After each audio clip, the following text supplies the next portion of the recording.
नमस्कार। CEC online live lectures में आपका हार्दिक अभिनंदन है।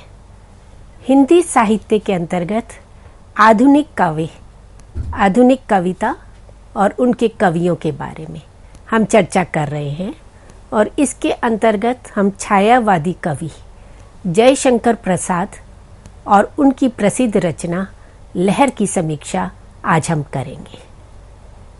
जयशंकर प्रसाद छायावाद के सूत्रधार कवि माने जाते हैं और जयशंकर प्रसाद कवि के रूप में, नाटककार के रूप में, कहानीकार के रूप में, उपन्यासकार के रूप में, प्रत्येक विधा में उन्होंने अपनी प्रतिभा का परिचय दिया और वाराणसी के रहने वाले थे।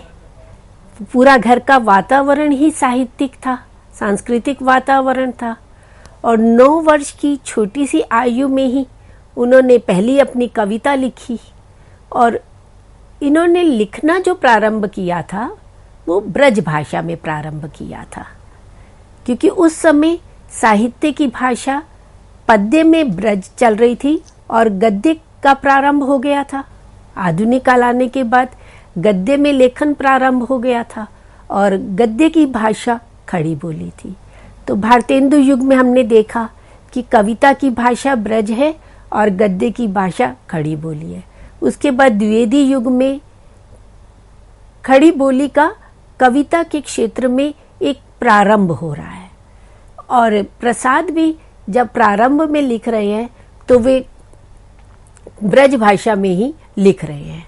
1909 में उन्होंने अपना पहली काव्य रचना प्रकाशित हुई, उनकी उर्वशी, जो ब्रज भाषा में ही उन्होंने लिखी और द्विवेदी युग में ही उनकी वन मिलन, प्रेम राज्य, चित्राधार ये कविता संग्रह प्रकाशित हुए और चित्राधार तक हम अगर उनकी रचनाओं की एक प्रवृत्ति देखें तो वो द्विवेदी युगीन काव्य की प्रवृत्ति ही मिलती है।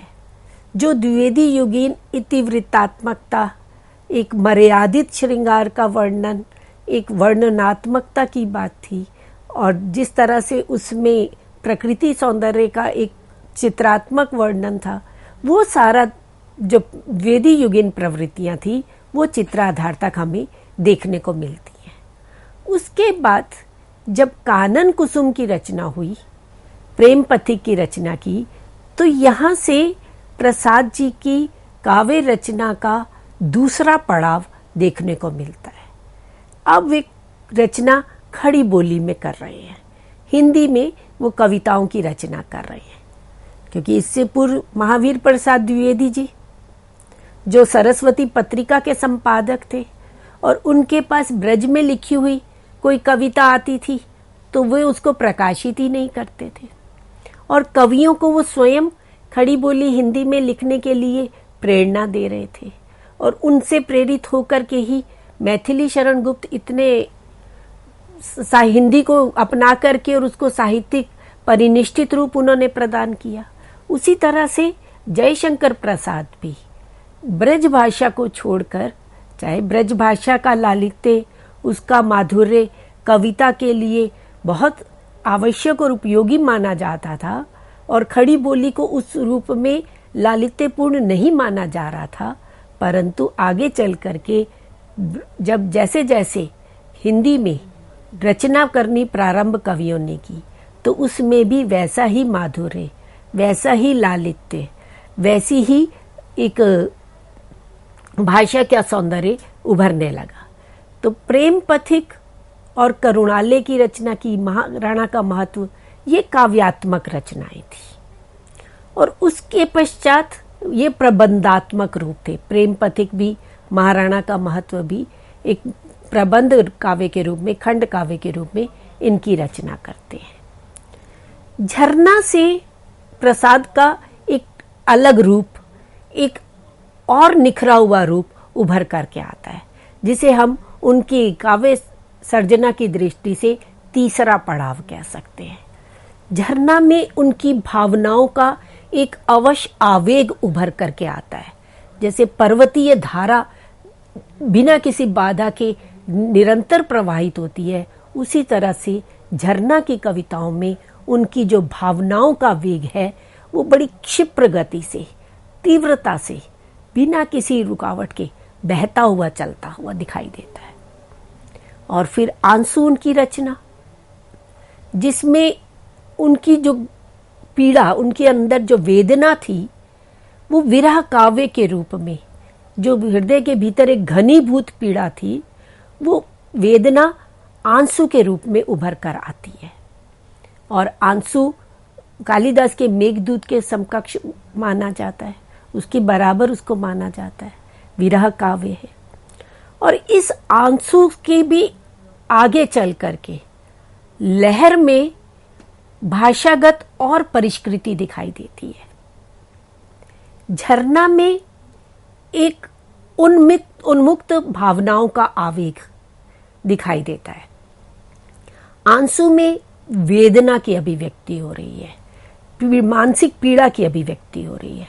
लहर तक पहुंचते पहुंचते कवि अपने मन को संयमित करता है, भावनाओं में एक संयत लाता है, भावनाएं उसमें वश में होती हैं।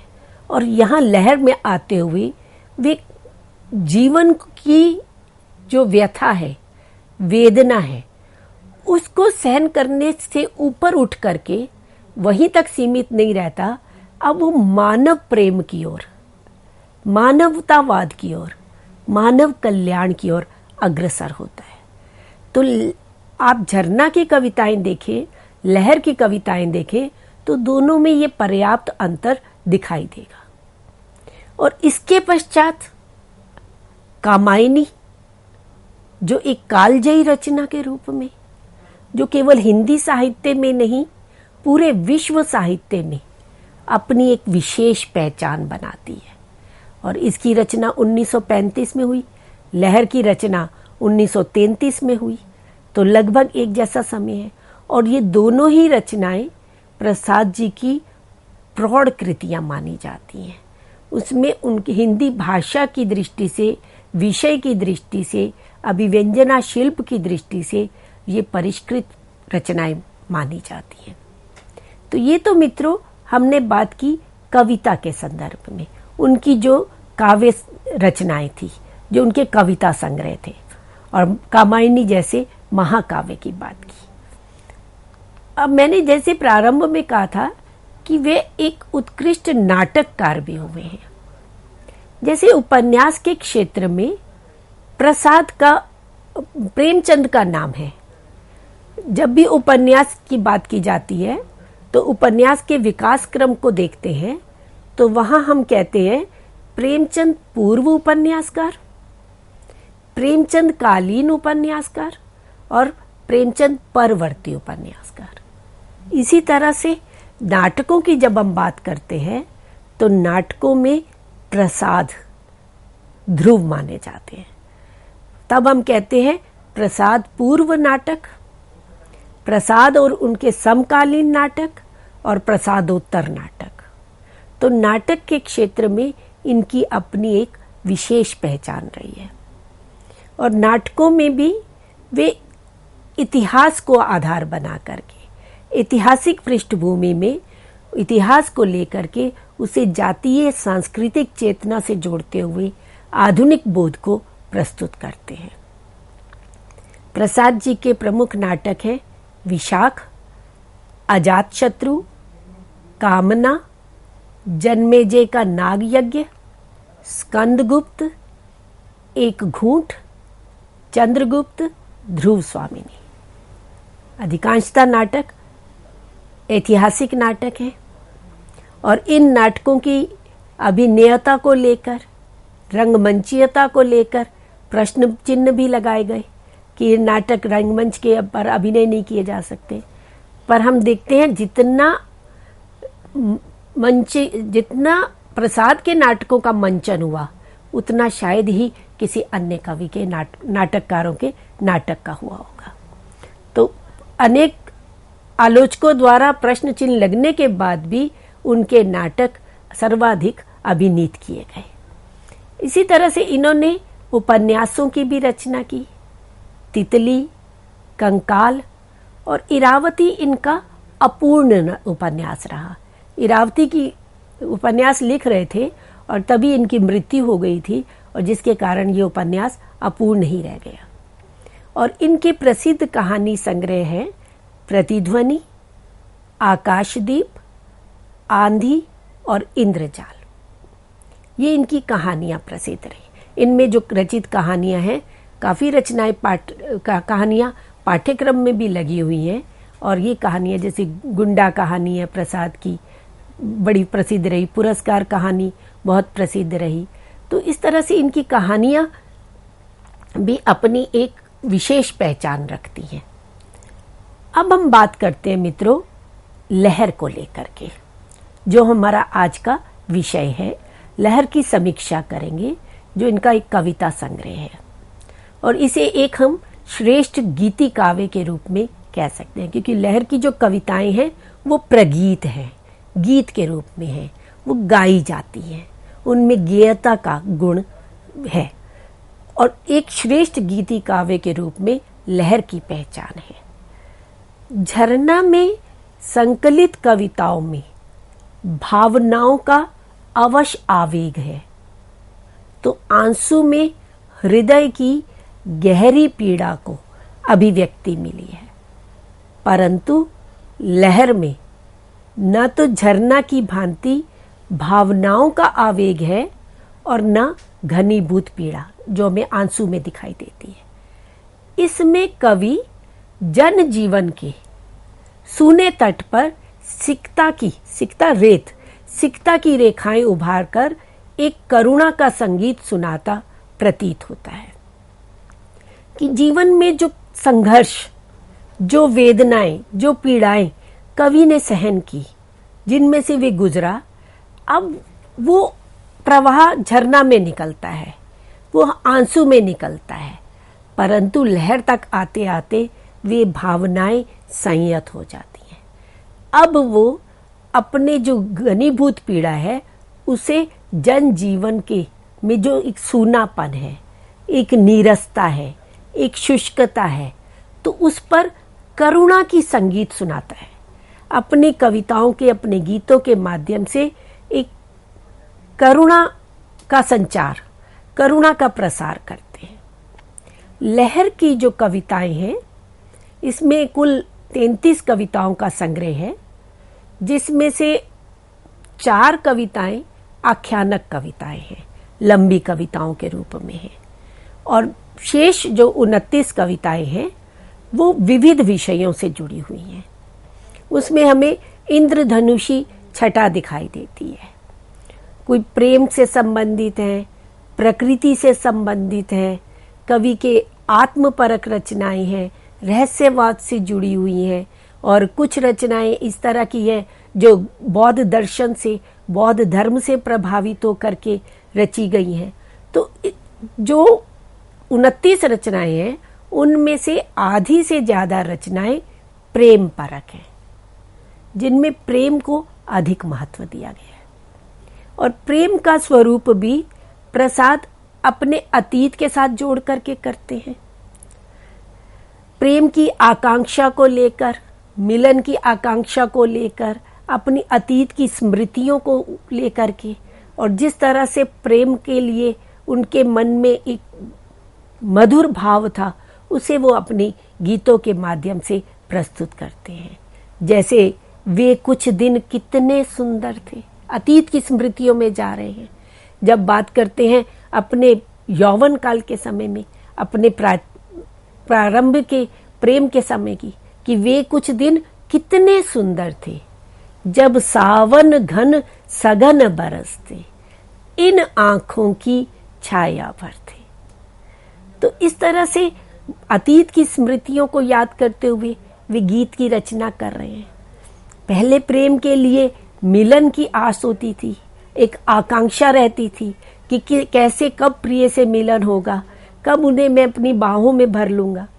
परंतु जैसे जैसे कवि को जीवन के अनुभव प्राप्त होते हैं, वे एक प्रौढ़ता को प्राप्त होते हैं, वैसे ही उन्हें ये अनुभव होता है कि प्रेम में प्रतिदान नहीं होता।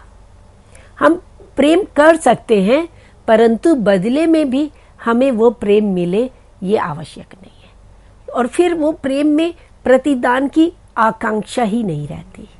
तभी वे कहते हैं, पागल रे वह मिलता है कब, उसको तो देते ही है सब। कि प्रेम तो दिया जाता है, प्रेम देने की वस्तु है। प्रेम मांगा नहीं जाता, लिया नहीं जाता। और इसी तरह से वो अपने उस बचपन की स्मृतियों को याद करते हैं, अपनी प्रिया के बाल्यपन की जो एक नैसर्गिकता थी, बाल्यपन में प्रिया के चेहरे पर जो एक सरलता, एक चपलता का भाव था, और उस सरलता पर, उस चपलता पर कवि जो है वो न्योछावर हो जाता था। वे अपने जीवन को हार लेता था। पराजय स्वीकार करने में भी उसे आनंद की अनुभूति होती थी। और उस अपनी बाल्य अवस्था की, उस अपने प्रिया की बाल्यपन की, बचपन की स्मृतियों को याद करते हुए वे कविता लिखती हैं, तुम्हारी आंखों का बचपन।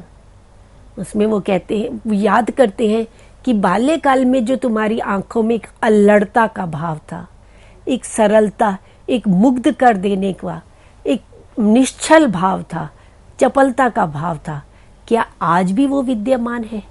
तो वो पूछते हैं, आज भी है क्या नित्य किशोर, उसी क्रीड़ा में भाव विभोर, सरलता का वह अपनापन, आज भी है क्या मेरा धन। क्या वे सरलता जिसके लिए मैं अपने जीवन पर हार जाता था, मैं हारना स्वीकार कर लेना था, और तुम्हारी वो छोटी छोटी क्रीड़ाएं, वो तुम्हारा भागना, तुम्हारी चपलता, तुम्हारी आंखों की नैसर्गिकता, वो सब मुझे भाव विभोर कर दिए करते थे। क्या आज भी वे सब विद्यमान है? तो ये पूछता है कवि। तो इस तरह से प्रेम परक गीतों में कवि ने प्रेम का एक उदात्त रूप प्रस्तुत किया है। कहीं कोई वासनामय रूप नहीं दिखाई देता है। वहां प्रेम को एक आदर्श रूप में, एक उदात्त रूप में चित्रित करते हैं। दूसरी तरह के अगर हम देखें तो प्रसाद जी ने आत्मपरक गीतों की रचना की है, और उसमें प्रसिद्ध इनका एक गीत रहा है, मधुप गुनगुनाकर कह जाता। इस गीत के बारे में ये कहा जाता है कि ये गीत लिखने की प्रेरणा इनको कैसे प्राप्त हुई। तो मुंशी प्रेमचंद जो हंस पत्रिका के संपादक थे, उन्होंने हंस पत्रिका का आत्मकथांक विशेषांक निकालने की योजना बनाई और प्रसाद जी को अनुग्रह किया कि वे अपने बारे में लिख करके दें। अब आत्मकथा लिखना बड़े जोखिम का काम है, क्योंकि आप जब आत्मकथा लिखते हैं तो अपनी अच्छाइयाँ, अपनी बुराइयाँ, अपने जितने भी सीक्रेट्स हैं, जो रहस्य हैं, वो सब उद्घाटित कर देते हैं। और उसको सुनने वाला किस रूप में ले, ये नहीं पता चलता। क्योंकि अगर आप अपनी आत्मकथा में पूरी सच्चाई नहीं देते हैं तो वो भी अन्याय है, और आप अपने जीवन के सब सुख दुख उद्घाटित कर देते हैं, अपने गुणों को, अवगुणों को उद्घाटित कर देते हैं, तो उसका क्या परिणाम भुगतना पड़ेगा?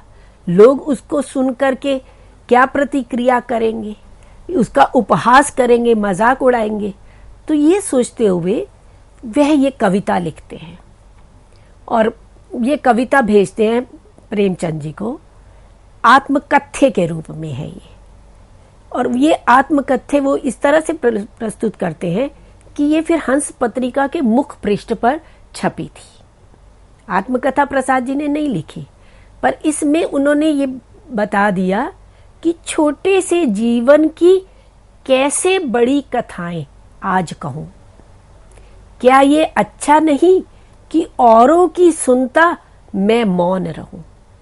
सुनकर क्या तुम भला करोगे मेरी भोली आत्मकथा। कि मेरा तो ये छोटा सा जीवन है जिसमें कोई विशेष उपलब्धियां भी नहीं प्राप्त हुई, मैंने कुछ ऐसा कोई बड़ा कार्य नहीं किया, कोई बड़ी कथा नहीं है जो मैं कहूँ, जिसका मैं वर्णन करूं। और ये अच्छा नहीं है कि मैं दूसरों की सुनूं और अपने विषय में मैं मौन ही रहूं। और मेरा जीवन तो सदैव संघर्षों से युक्त रहा है, अभाव से, वेदना से परिपूर्ण रहा है। और उसको सुन करके क्या तुम भला करोगे, किसी का क्या भला होने लगा। तो मेरी भोली आत्मकथा। तो इस तरह से वो अपने जीवन के, हालांकि प्रसाद जी अपने समय में ही अपनी रचनाओं के कारण साहित्य जगत में एक विशेष स्थान प्राप्त कर चुके थे, प्रतिष्ठा को प्राप्त कर चुके थे, परंतु इतने निरभिमानी थे, उनके मन में जरा भी अहंकार का भाव नहीं था। तो वो यही कहते हैं कि मेरे जीवन में तो कोई विशेष उपलब्धि ही नहीं रही। ये उनकी निराभिमानता थी, निरहंकारता थी कि मैं उसको कैसे चित्रित करूं, कैसे बताऊं। इसी तरह से आत्मपरक गीतों में एक और गीत आता है, ले चल वहां भुलावा देकर, मेरे नाविक धीरे धीरे। बड़ा प्रसिद्ध उनकी कविता रही और ये कविता कवि समाज में रंगमंच पर गा करके बहुत प्रस्तुत की जाती है।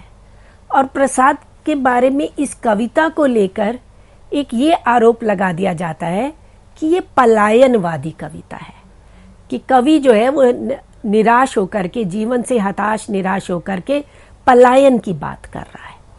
क्योंकि जब वो कहता है ले चल वहां भुलावा देकर, मेरे नाविक धीरे धीरे, जिस निर्जन में सागर लहरी, अंबर के कानों में गहरी, निश्चल प्रेम कथा कहती हो, तज कोलाहल की अवनी रे। तो ये जो है कोलाहल की अवनी, ये जो कोलाहल शोर है, इस धरती पर जो छल कपट है, जो ढोंग है, जो इस धरती पर समाज में एक आडंबर व्याप्त हो चुके हैं, प्रत्येक व्यक्ति दूसरे के साथ छल कपट करने में लगा हुआ है। तो ऐसी समाज की स्थिति को देख करके कवि के मन में निराशा का भाव उत्पन्न होता है और वे क्या कहता है कि ऐसे स्थान पर ले चलो जहां प्रेम का प्रसार हो, जहां निश्चल प्रेम कथा हो, छल कपट से रहित वो समाज हो, जिस निर्जन में, निर्जन स्थान में सागर लहरी, सागर की लहरें अंबर के कानों में, आकाश के कानों में गहरे रूप से अपने प्रेम की कथा कहती हो। तो ये नाविक कौन है? ये नाविक अंतश्चेतना है। अपनी अंतश्चेतना को, अपनी प्राण शक्ति को संबोधित करते हुए, प्रतीक रूप में लेते हुए प्रसाद ये कहते हैं। पर वास्तव में प्रसाद इस कविता के माध्यम से एक ऐसे आदर्श लोक, जिसको यूटोपिया कहते हैं, उसकी कल्पना करते हैं जहां प्रेम का प्रसार हो, जहां आदर्श प्रेम वास करता हो, जहां छल कपट के लिए कोई स्थान नहीं हो, जहां व्यक्ति दूसरे व्यक्ति के प्रति ईर्ष्या द्वेष का भाव ना रखे, जहां मानवता का प्रसार हो। तो ऐसे स्थान पर वे जाना चाहते हैं और मानवता का प्रसार करना चाहते हैं, जो इस लोक में संभव नहीं है। तो वो लोक को छोड़ने की बात नहीं कर रहे, अभी तो इस लोक को एक ऐसा आदर्श लोक बनाने की बात करते हैं जहां पर छल कपट ना हो, जहां पर ईर्ष्या द्वेष ना हो, जहां प्रेम का एक सहज सौंदर्य और प्रेम की भावना हृदय को सरसता प्रदान करती हो। तो वो ऐसे आदर्श लोक की कल्पना करते हैं। तो ये तो बात की मित्रों हमने उनके आत्मपरक गीतों की। इसी तरह से लहर में प्रकृति सौंदर्य परक प्रगीत भी उनके मिलते हैं, जिसमें उन्होंने, क्योंकि प्रसाद प्रेम और सौंदर्य के कवि हैं, अधिकांशतः कविता उन्होंने प्रेम परक ही लिखी है और प्रकृति के सौंदर्य पर भी अभिभूत होते हैं।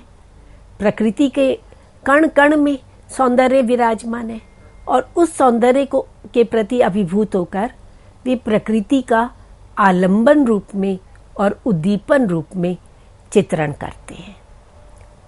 लहर की पहली ही कविता बहुत सुंदर, जिसमें उठ उठ री लघु लोल लहर, एक अनुप्रासात्मक सौंदर्य भी है और उसमें किस तरह से प्रकृति अपने सौंदर्य से मानव को आकर्षित, जीव को आकर्षित कर लेती है, अभिभूत कर लेती है, उसका वर्णन करते हैं कि उठ उठ री लघु लोल लहर, करुणा की नव अंगराई सी, मलया नील की परछाई सी, इस सूखे तट पर छिटक छार। ये लोल लहर, ये चंचल लहर, ये मनुष्य की भावना की प्रतीक है। कवि अपनी अंतश्चेतना को, अंतर भावनाओं को, चंचल भावनाओं को संबोधित करते हुए कहता है कि वो भावनाएं जो हैं वो इस जीवन के सूखे तट पर इस तरह से छिटक कर छेड़ कर बिखर जाए कि संसार को वो सरस बना दे, सरसता प्रदान करे। क्योंकि बौद्धिक जगत में जहाँ नीरसता, शुष्कता है, जहाँ बौद्धिकता का प्राधान्य है, वहाँ भावना जगत की जो सरसता है वो मलया नल की परछाई बन करके करुणा के रूप में इस नीरस तट पर छिटक कर बिखर जाए और वो संसार के नीरस वातावरण में, संसार का वे वातावरण जो बौद्धिकता के कारण शुष्क हो चुका है, जिनमें नीरसता है, उसमें सरसता भरने का आग्रह करते हैं।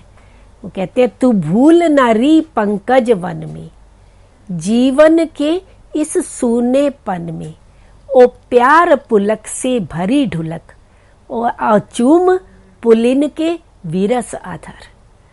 तो जीवन में सरसता लाना चाहते हैं। मानव मात्र में प्रकृति से सरसता की बात करते हैं कि केवल पंकज वन में, केवल समृद्धि में ही अपने आप को ना भुलाए। ये जीवन जिसमें निराशा है, जिसमें सूनापन है, उसमें ये भावनाएं प्यार और पुलक को भर दे, प्यार और पुलक से भर दे और पुलिन के विरस अधरों को, नीरस अधरों को चूम करके उन्हें सरस बना दे। तो इस तरह से प्रकृति सौंदर्य पर कविताओं की रचना की। साथ ही ऐसे ही उनकी एक बड़ी प्रसिद्ध कविता और रही, बीती विभावरी जागरी, जिसमें प्रभात काल के, उषा काल के सौंदर्य का वर्णन करते हैं। एक पूरा उषा का रूपक बांधते हैं कि बीती विभावरी जागरी, अंबर पनघट में डुबो रही, तारा घट उषा नागरी। तो ऐसे प्रकृति का सौंदर्य जो कण कण में समाया हुआ है और ऐसे में एक सखी दूसरी सखी को जगा रही है। ये जागृति का संदेश भी दे रहे हैं कवि, प्रकृति के माध्यम से जन जागरण का संदेश प्रस्तुत कर रहे हैं कि प्रभात हो गया है, अब वो गुलामी की अंधियारी रात बीत गई है, अब जाग जाओ और स्वतंत्रता के लिए प्रयासरत हो जाओ। इसी तरह से प्रसाद जी रहस्यवादी कविताओं की भी रचना करते हैं। मेरी आंखों की पुतली में तू बनकर प्राण समा जा, या अरे कहीं देखा है तुमने मुझे प्यार करने वाले को।